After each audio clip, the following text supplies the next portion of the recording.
Good evening, ladies and gentlemen. How's it going? It's Squeezilla here, and I hope you're well. And join me for a naval news update.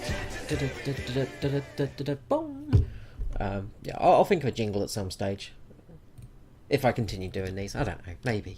I seem to be dealing with a lot of naval stuff these days, so I might continue with that. I think people are enjoying this.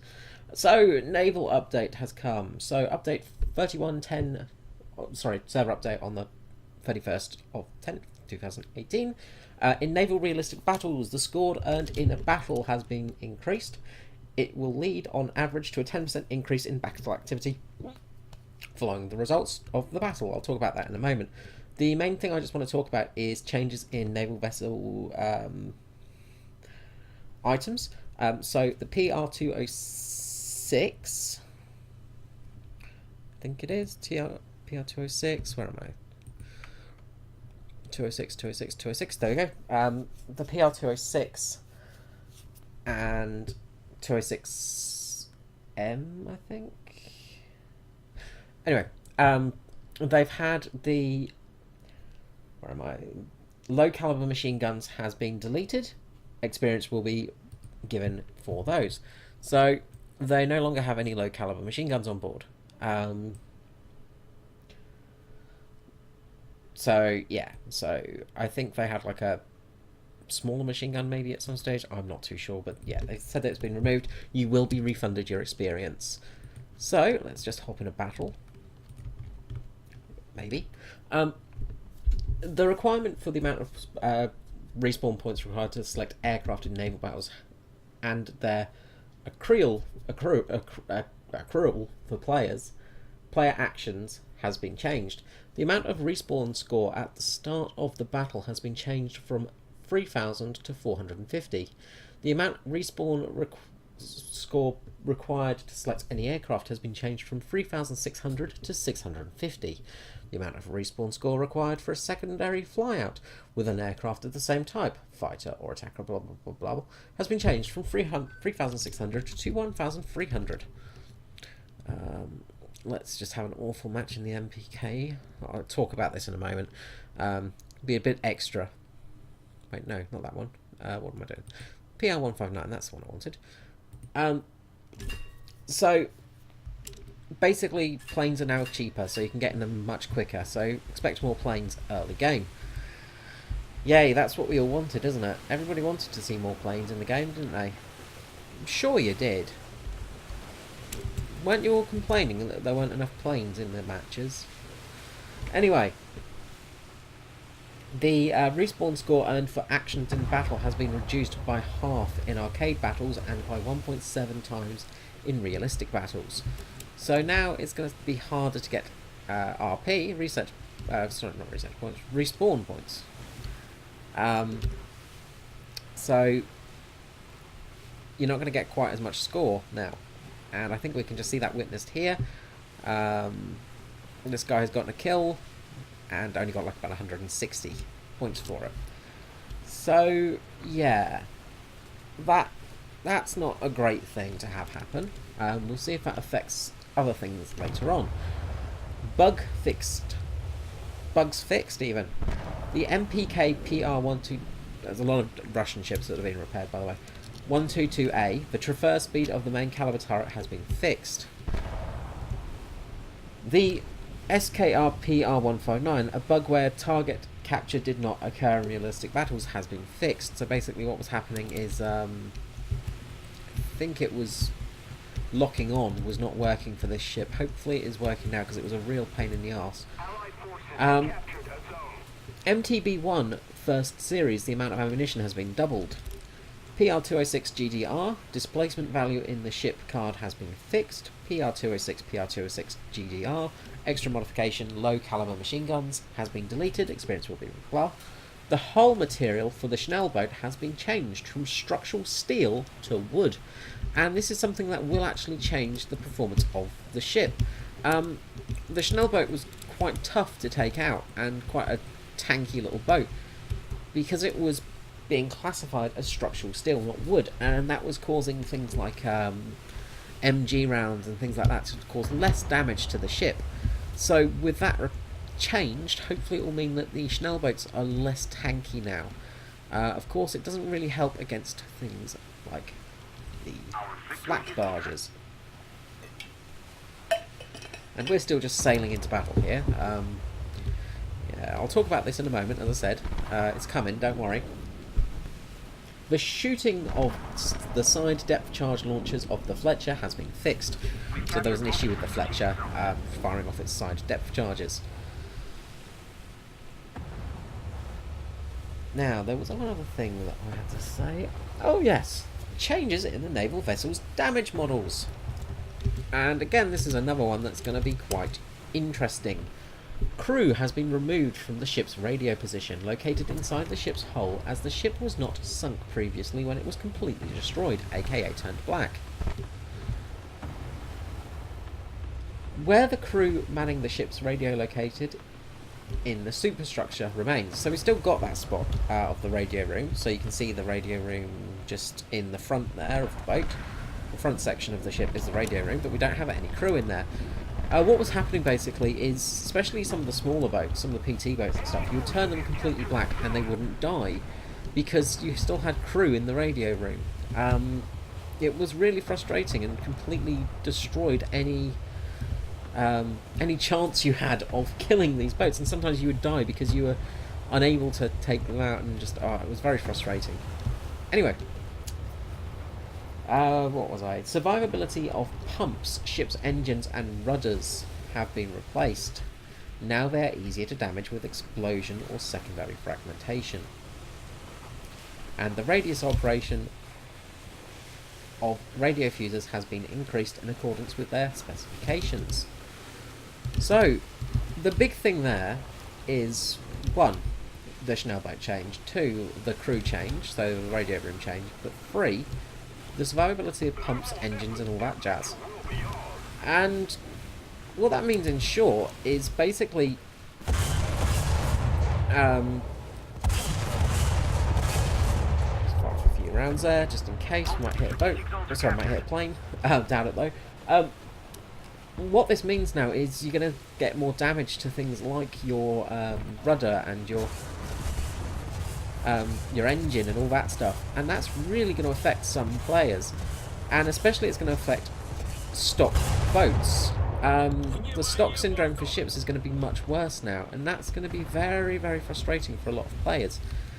Now, why I say this right now is because, well, I'm in a stock ship with, I think I've got parts at last.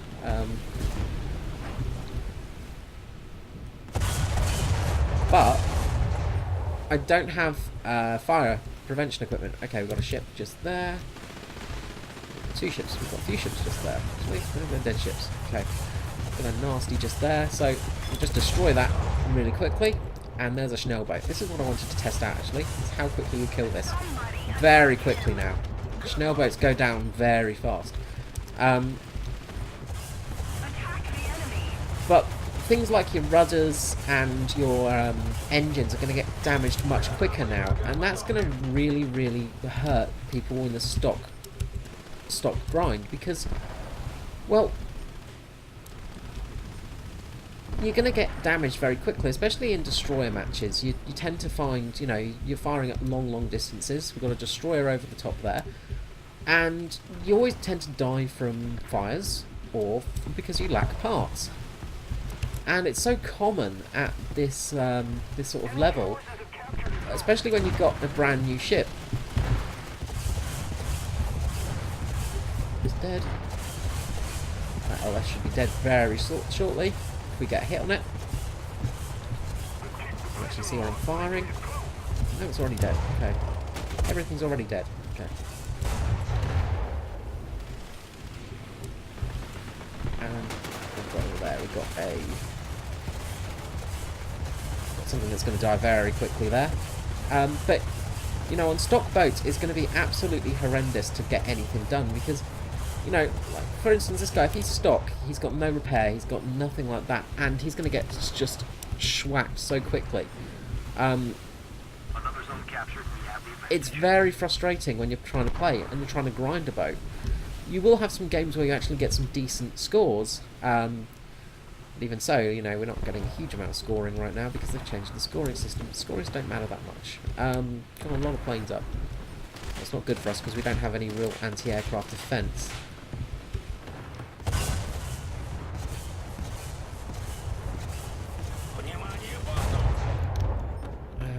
Got to try and find a ship to shoot at rather than planes. Hopefully other people's AA defence will work better than what we've got. We've got, of course, our big artillery launchers, but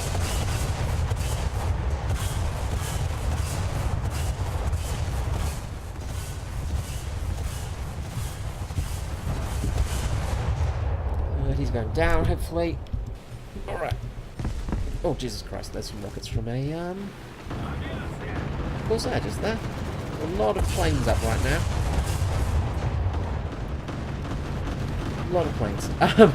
Right, anyway, sorry, I'm just going a bit quiet there, just as I'm sort of moving around. I don't really want to get into their spawn.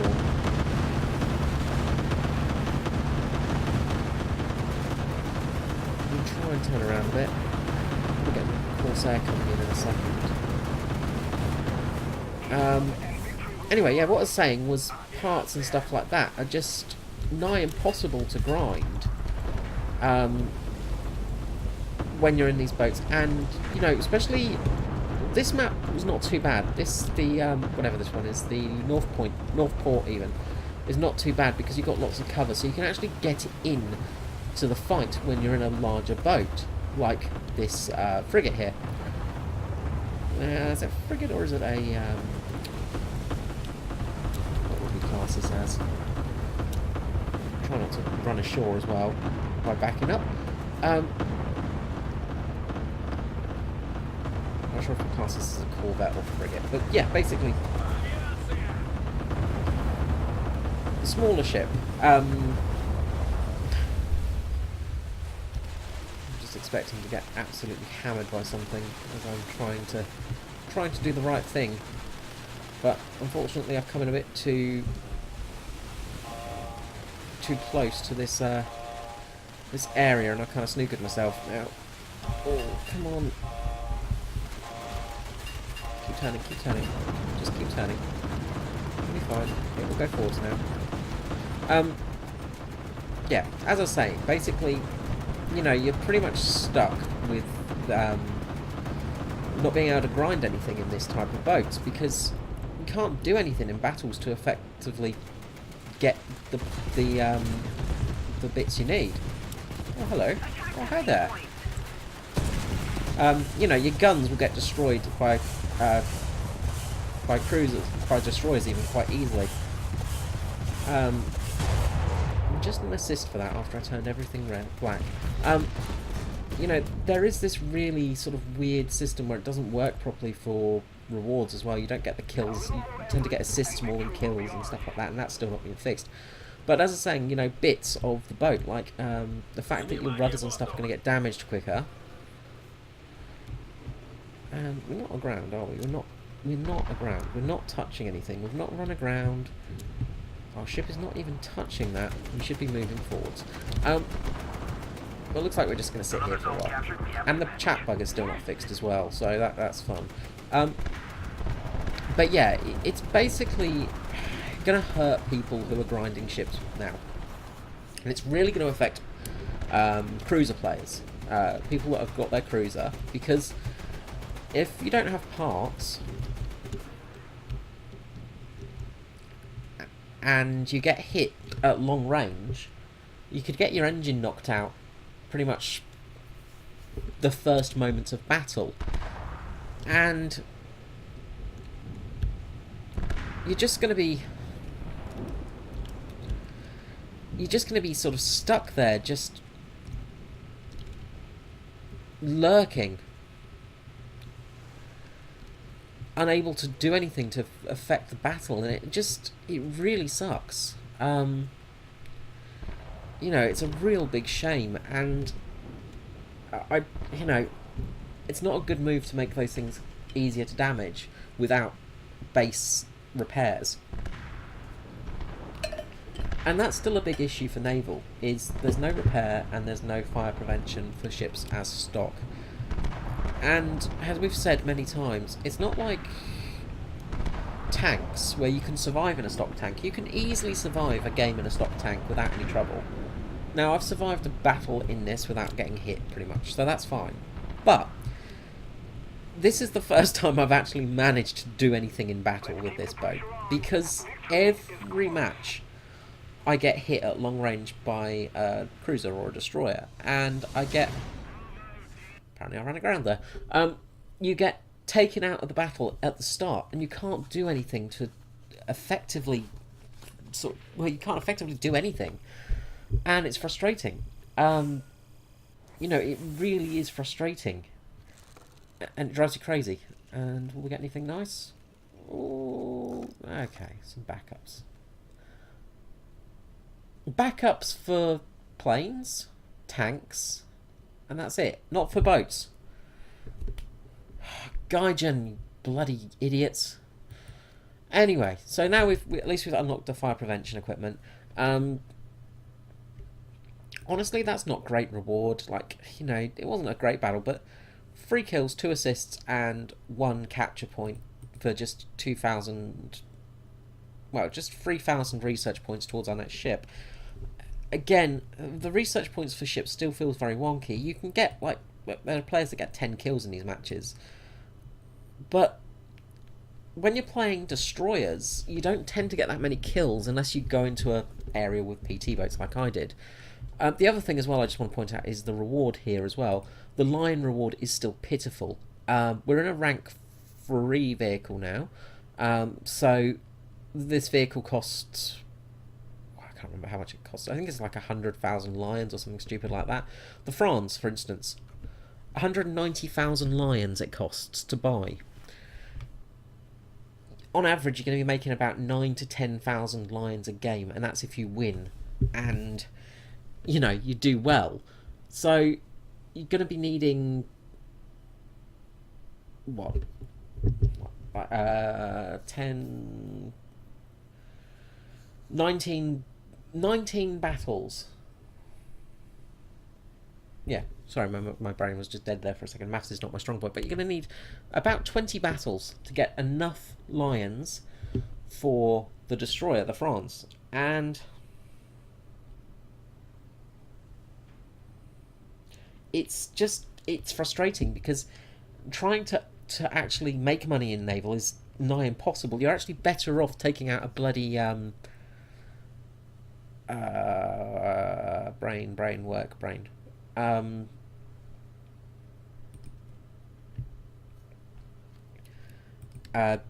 Abrams. You're better off taking out an Abrams to make money. Hell, you're better off taking out a B-29. You know, you're going to make money if you drop the bombs on that sometimes, you know. Like, it's ridiculous. You know, like, the Abrams is a silly amount of money to buy. Absolutely. But we look at other rank 3 vehicles. You on average, in a jumbo, say, you're going to make probably about 30 to 50,000 lions a match. And that's on an average match, you know. And that, you can sort of go, oh yeah, that's awesome, that works it out pretty well. You know, you can buy a rank 3 vehicle for that. Just trying to see if I got any rank 3 vehicles in tanks that I've not unlocked yet. Yeah, so, okay, Stuart Emil. So the Stuart Emil is 180,000 lions. Okay, that's a lot of lions still, same amount of lions. However, in tanks, you're going to be making on average 20 to 50,000 lions a match. So that's effectively, possibly just 4 matches. And you've made enough lions to buy that. It doesn't work out mathematically. Like, it does not work out for fleet. It just does not work out. And the Russians are just awful with this because they're very expensive. You know, just look at the modifications quickly, and we'll look at the shells. So these shells, for instance, doesn't have the cost per shell. Bugger. I was hoping it would have cost per shell, but you know, they do cost money. You know, they do cost a fair bit of lions to buy. And then you've got things like the repair cost. Now, the repair cost on this is just over 3,000, just under 3,000 lions, sorry. And yeah, 3,000 lines, okay. But if you had a game like I did just there, where I didn't die, I got quite a few kills, and we won. If I had died in that match, then I could be looking at a profit of 6,000 lines in that game, and that's it. That's all I'm making for that game, and it really doesn't work out. They really need to do something on the economy side of things for Naval, because it is not working. There's so many things in Naval that aren't working. I could go on for hours on this, but I'm not going to. I'm going to sort of stop the video here before I start ranting. But it is still problematic. And as I said, there is still problems with the fact that you don't get parts as standard. You don't get a fire prevention. You know, hell, they could just give us a one-time use repair and one-time use fire prevention equipment, and at least you would be able to get out of trouble or be able to fire off your guns. Because the amount of times I've been in this boat and I've just been sat there in the middle of the map, unable to move, unable to fire, just sitting there and just basically going, just J out. You know, that's it. That's all you can do. And it is really frustrating. They also need to do something to tweak the Russian tech tree. The Project 183 here should not be here. If no other nation has to go through the horror of, 70-odd thousand to get to sort of the next tier for destroyers. The worst, obviously, is the Americans are not good. 50,000, that's quite a bit. But the Russians, it's still about 75k research points, and it's a lot of research points to get to that next step. I mean, even 50 is pushing it a bit for me. I think, maybe 30 at most would be fine. I can't remember what the S-boat was, but it wasn't that much. It's just so much research points needed for these boats to get to the destroyers, and that they said with this new layout that basically it wouldn't matter if you can get to your boat you want to play with easier, and you can't. Sure, you only need to grind 2 vehicles, but in the Russian tech tree, that's a fair amount to grind. And plus, when you do grind out these 2 vehicles, you've only got these 2 to use effectively to grind to your destroyers. The PR-183 is not very good. The PR-1124 is absolutely terrible if there are waves. So, you're sort of buggered, because you need these ships to research these ships. So you have to grind out more things to actually research these, because if you were trying to do a Russian lineup, you would need at least 3 boats to be able to effectively get these. And honestly, you're better off doing the PR-206, which is 2,200 research points to get. So, to really make it easier on yourself to effectively grind for the sub-chasers and destroyers, which are only, 25, I think it was, 1,000 research points, 50,000 research points, 61,000 research points for a destroyer, whereas, this MBT is 220,000. Yeah, okay, it's got the 30mm autocannon on board, but this is a bloody destroyer with 430mm guns, and it does not make sense to me, the whole economy of this whole system. They've really broken it. Rant over with. Anyway, I hope you've enjoyed this video. Let me know below what you think, and let me know if you have any questions on naval stuff or things like that. I'll try and help you my best I can. I will continue doing news updates as well for Naval when we get new patches and new fixes and new things that are broken. I'll try and keep everybody up to date with all that, because I think, not many people are covering... Oh, sorry, I couldn't speak there. Not many people are covering naval forces at the moment. The main YouTubers, the big stars, they're more covering just general stuff. There's helicopters to play with, there's new tanks to play with, there's sort of all that jazz. Boats are sort of a bit of a background for them, and look, most of them are not interested in the naval side of things, and it's fair enough. So I'll keep on doing the naval side of things. One other thing, I guess, is if you have any good replays, feel free to send them in, because I would love to see them, and I may put them on the channel, because I'm always up for new gameplay and some different boats. But anyway, I hope you've enjoyed this video. Let me know below if you have. Please feel free to subscribe and hit the little bell icon to get notifications. And I'll see you all next time. Toodle pip. Bye-bye. Hello, I'm here. Don't forget I'm here. But the other thing he just did there is he did light up the rear tyres and get some heat into them. And that's really important. If you can get some heat in those rear tyres, you're just going to get slightly better drive out that restart. Excellent. So the pace car is coming in right now. Excellent pickup, Carl. A little bit of heat gives you that little bit of grip because they cool off while they're just rolling around. So, all right. So pace car's peeling off. A bit of bounce. Away we go. Oh! Away we go. Did Leah just run up the back of Smith then? Yeah, actually, Leah just ran up the back of Smith. Just ran straight into the back, and and Smith's just gone down. Martin is going around. Jason Martin's gone around. Jason Martin has gone around into the back. And it's big, huge crash. Massive massive